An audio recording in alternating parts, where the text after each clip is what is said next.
Thank you very much, Congressman Payne. I would now like to invite Congressman Neal to speak.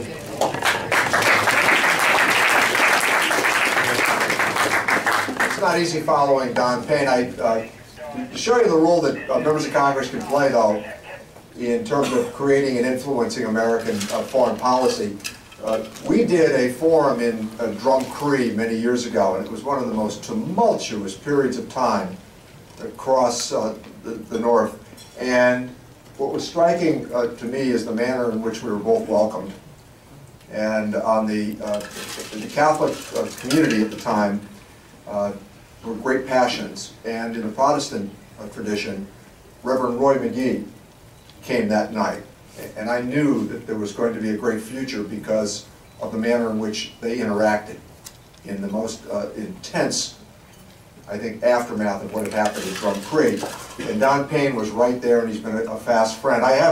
For me, this is a great story about American opportunity. My mother's family, you know, they immigrated from Ventry and the Dingle Peninsula, the Garveys. And my grandmother, Mary Ward, was born in Banbridge. And for a generation later to join the Congress of the United States tells you about the sort of constituency that I represent.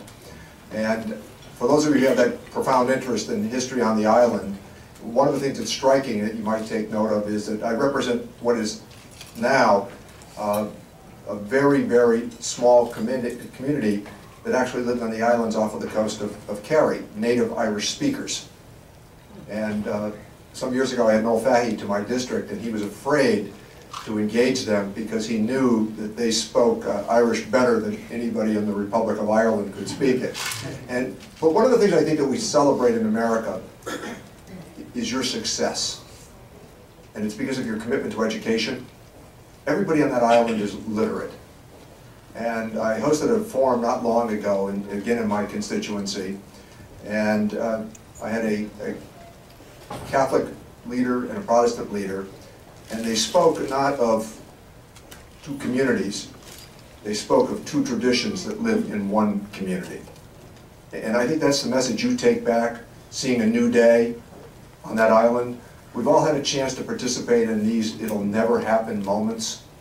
We've witnessed them firsthand. Nobody talks about going back to the distress that you all felt.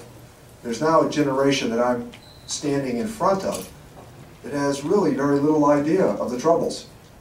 And even though the economic setbacks in the Republic are profound at the moment, it's also worth noting that it's still an island that has the best educated people in Europe. So you're going to get through it, as difficult as it might seem. And you've got to stop, by the way, blaming the German land speculators for the problem. It sounds very much like my constituency, I can tell you. But my point is that the link to education is what's going to drive you to the continued success that you've witnessed. And for me, it's been a great experience. And you know, I still have those clubs that I hear from all the time. And we need to get on with immigration reform here too, because of those who live in the shadows. And while we talk frequently about the Mexican border, many of those who live in the shadows in my constituency are native Irish. And they can't go back to funerals, they can't go back for weddings, and they need a path to citizenship. And I think that that's one of the challenges that we're going to continue to face here, but I hope that in the not too distant future there'll be some progress on that front. So thanks for having helped change the face of America in previous generations, and always thanks for what the marriage between Ireland and America has meant to the world. Thanks very, very much.